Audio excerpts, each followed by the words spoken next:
And 106.3 and News Channel 5 present Football Night in South Florida. Welcome to High School Hysteria, everyone. I'm Paxton Boyd from ESPN 106.3. And I'm Jason Pugh from ESPN 106.3. We've got you covered with all of your top high school coverage from the Palm Beach County to the Treasure Coast, including a showdown between two heavyweights in the muck tonight. Yeah, that's right. Our Football Night in South Florida game of the week featured two of the top teams in our area. Atlantic traveling out west to take on Pahokee, the Blue Devils. And what a matchup this would turn out to be. The Eagles probably the hottest team in the area right now, Paxton, after wins over Palm Beach Central and Dwyer. Could they keep it rolling tonight on the road against the Blue Devils? Let's find out. The Eagles, they were looking for a third straight win over top 10 team. On the ESPN 106.3 poll, coming in number 7 is Pahokee. The Blue Devils, always a powerhouse. Early on, though, 10 seconds left in the first quarter. It's a 21-15 game. Go ahead and make it a 28-15 ball game after that Tyrese Blue touchdown reception. Later on, first drive of the second half, Atlantic on the move. And how about that interception by Deontay Nelson? Picks it off inside the 10. Atlantic still up 28-15. Next drive. Oh, Deontay had himself a ball game. Sneaks behind the defense here. Give the kid a 40-yard touchdown reception. The PAT is no good. Atlantic, they're up 28-21. Nice. The offense back on the field. Nelson strikes again. Paxton's second interception of the ball game. Atlantic still up 28-21, still tight, but Pahokee gets a punt block, and Atlantic, well, they're on the move again. Their fullback, Antoine Williams, punches it in from 2 yards out, and they seal the victory.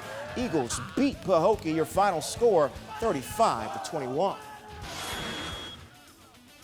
Jack Daniels and Dwyer looking to bounce back from their first loss of the season last week. First quarter, they're taking on Glade Central. James Meeks takes this one in from 15 yards out, and the Panthers find themselves up 7-0 later in the first quarter.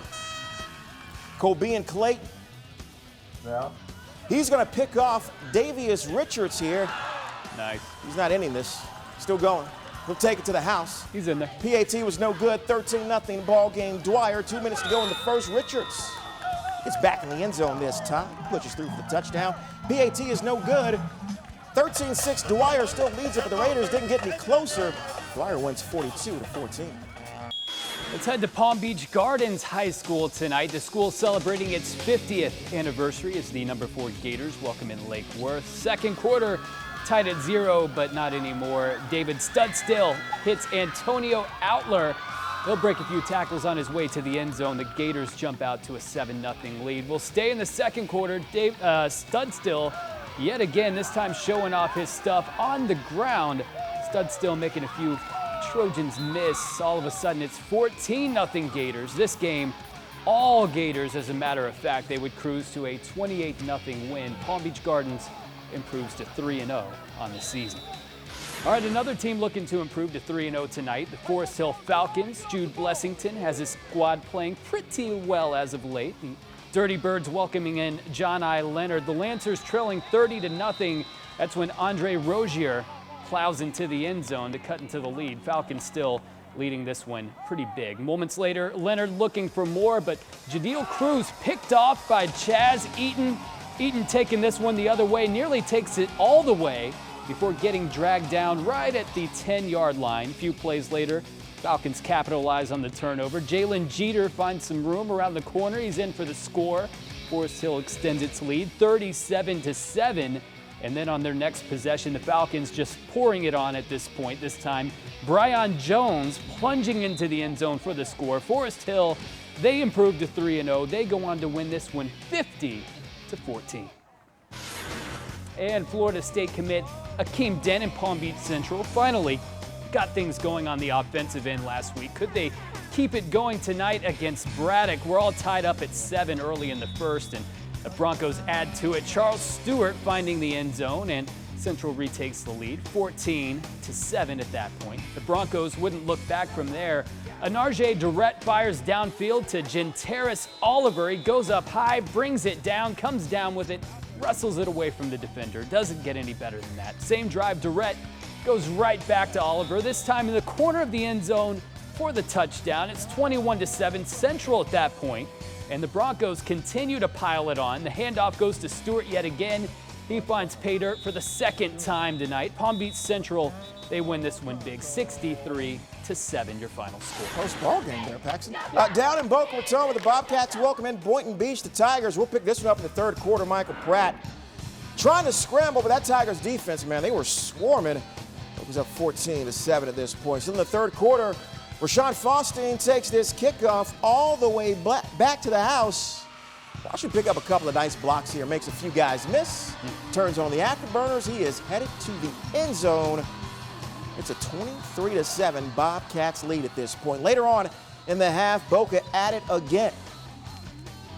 Holland Elman, he's going to take this one from 10 yards out into the end zone. Bobcats up 30-7, and that's where this one would end. They move to 3-0 on the season. The 2-0 Cardinal Newman Crusaders travel to Boca Raton to take on the 2-0 Olympic Heights. First quarter, Newman leading this game 7-0. Jack Gaby, he drills a 39-yard field goal there to give the Crusaders a 10-0 lead. Still in the first. Kid's got a leg, man. Danny Sledge is going to pick this ball off. It would lead to another Crusaders field goal, and later on in the second quarter, the Lions find themselves down 13-0. McKinsley Hilaire, he punches that ball into the end zone for Heights. It's 13-7 Crusaders. Newman, they would go on to win this when they double up 40-20 Olympic Heights. They're now 3-0 on the season, Cardinal Newman. All right, let's run it back. Centennial visiting Royal Palm Beach on Thursday night. This ball game taking place last night. The Eagles threatening early, deep in Royal Palm territory. Blaine Watkins hands off to Cole Mistretta, and he's in for the touchdown. He's now found the end zone in 4 straight games, Pugh. Red hot. Centennial goes up 7-0. Second quarter, Eagles looking to extend their lead. Watkins to Jaquan Smith comes down with the 50-50 ball in the end zone. This game was called the Lightning due in the fourth quarter, but the Eagles had this one well in hand. 51-6, your final score. Also last night, Santaluceus hosting West Boca in Lake Worth. The Chiefs leading 12-0 in the fourth and looking to add to it, but the exchange is fumbled, and the Bulls would recover. That C.J. Brockmeyer coming up with the loose ball. Bulls trying to make something happen. Max Mazur finds Dominic Mecca on the slant. Some nice yak there. However, this drive would stall after an unsuccessful fourth down attempt. Now Santaluceus back on the attack, and they'll hand it off to Jabari Hill. Hill finds some room down the right sideline, and he'll be dragged down right around the 20-yard line. And moments later, they finish this one off. Tyler Kintz finds Lawrence Armstead wide open in the end zone. Don't get much more open than that. The Chiefs go on to win this one 19-0. All right, let's check out some other scores across the area tonight. Our number 1 team in the area, Vero Beach, hosting Dr. Kropp, and the Indians absolutely rolling right now, Pugh. They shut down the Lightning 44-0. And speaking of shutouts, number 8 Benjamin, they were looking good as well. They keep their perfect record intact. The Bucks take down LaSalle out of Miami 41-0. A lot of blowouts tonight. Yeah, it really was, man. Let's take a look at the top 10 now, the top 10 teams, how they did this week. Number 9, American Heritage with the night off, and number 5, Palm Beach Central.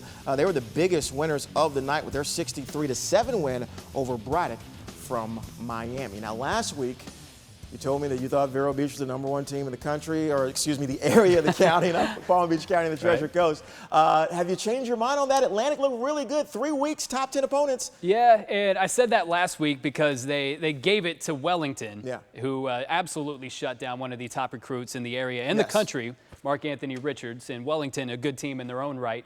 And they keep it rolling again tonight, and we got to show Vero Beach love. They are just absolutely. The Eagles, they haven't won you over completely. You haven't picked sides yet? They have. I would love to see Vero and Atlantic go at it. That would be a great matchup, man. That would be a great one. Also, we're going to say good luck to the FAU Owls tomorrow afternoon for their home opener. Lane Kiffin and company welcome in Air Force, the Falcons, to FAU Stadium. You can catch the highlights tomorrow on WPTV News Channel 5. And, of course, you can follow all of the action on your flagship home for FAU football, ESPN 106.3. For everyone here at ESPN 106.3, our producers that made this show possible, Chris Conti, Brian Rowitz, I'm Jason Pugh. He's Paxton Boyd saying, have a great night, everyone. We'll see you next time.